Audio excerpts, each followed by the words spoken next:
সংখ্যালঘু অধ্যুষিত অঞ্চলত পুনৰ বৃদ্ধি পাইছে ড্ৰাগছৰ অবাধ প্ৰচলন। সামাজিক ব্যাধি ড্ৰাগছৰ প্ৰচলন বন্ধ কৰিবলৈ নগাঁও জিলাৰ মহখুলিত ড্ৰাগছ বিৰুদ্ধে মাৰবান্ধি থিয় দিছে 7টাকৈ মছজিদ কমিটিয়ে। নগাঁৱৰ মহখুলিত সহস্ৰাধিক লোকে সংখ্যালঘু অঞ্চলক ড্ৰাগছৰ কৰাল গ্ৰাসৰ পৰা মুক্ত কৰিবলৈ উলিয়ালে সমদল। নগাঁও চিকিৎসা মহাবিদ্যালয়ৰ ছাত্ৰ ছাত্ৰীয়ে অংশগ্ৰহণ কৰা সমদলে সমাজত বৰ্বিক ড্ৰাগছৰ ভয়াৱহতা আৰু তাৰ পৰিণামৰ বিষয়ে দিলে সুন্দৰ বাৰ্তা।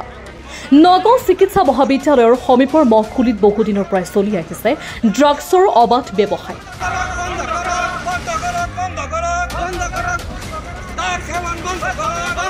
ড্ৰাগছ ঘাটি উৎখাতৰ দাবীৰে আজি মহখুলি আঞ্চলিক কবৰস্থান কমিটিৰ উদ্যোগত অনুষ্ঠিত কৰে ড্ৰাগছ আৰু মাদক দ্ৰব্য বিৰোধী সজাগতা সভা আৰু সমদল।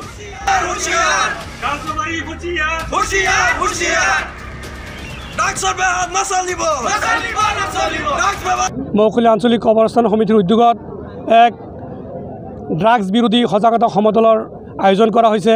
উক্ত সমদলৰ জৰিয়তে থ্ৰ' দি পেলাই আমি সকলোকে জনাব বিচাৰিছোঁ যে আজি আমাৰ এই অঞ্চলৰ ৰাইজে মিলি পেলাই মহখুলি 7টা মছজিদ কমিটিৰ আৰু কবৰস্থান আঞ্চলিক কমিটিয়ে যৌথভাৱে আৰু বিভিন্ন অঞ্চলৰ ৰাইজে মিলি পেলাই আমি এটা সিদ্ধান্তত উপনীত হৈছোঁ যে যিসকল ড্ৰাগছ ব্যৱসায়ী আৰু ড্ৰাগছ আসক্ত ব্যক্তিসকল আছে সেইসকলক আমি এনেকুৱা এটা ব্যৱস্থা গ্ৰহণ কৰিম যদি অনাগত দিনত তেওঁলোকে এই ড্ৰাগছৰ পৰা বিৰত নাথাকে, ড্ৰাগছ সেৱনৰ পৰা আৰু ড্ৰাগছ ব্যৱসায়ৰ পৰা বিৰত নাৰাখে, আমি মহখুলি 7টা মছজিদ সমিতিয়ে এনেকুৱা এটা সিদ্ধান্তত উপনীত হৈছে যে তেওঁলোকক সমাজৰ পৰা বহিষ্কাৰ কৰা হ'ব। আৰু আমাৰ আঞ্চলিক কবৰস্থান সমিতিত এই 7টা মছজিদৰেই সভাপতি সম্পাদকেই সদস্য হয়।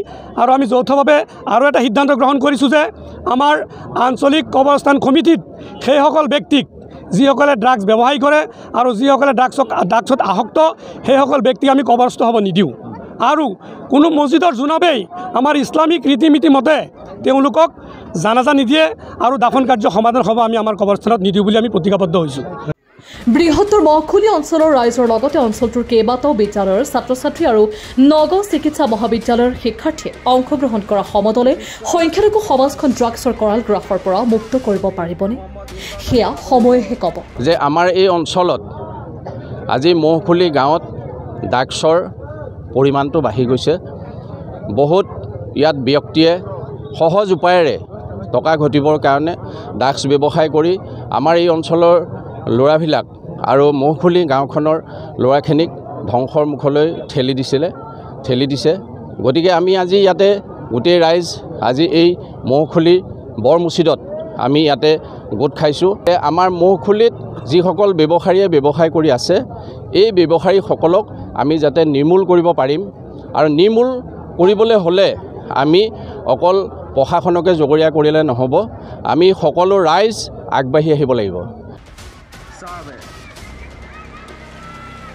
নগাঁৱৰ পৰা প্ৰাঞ্জল নাথৰ ৰিপৰ্ট, নেশ্যন টিভি। নচলিব।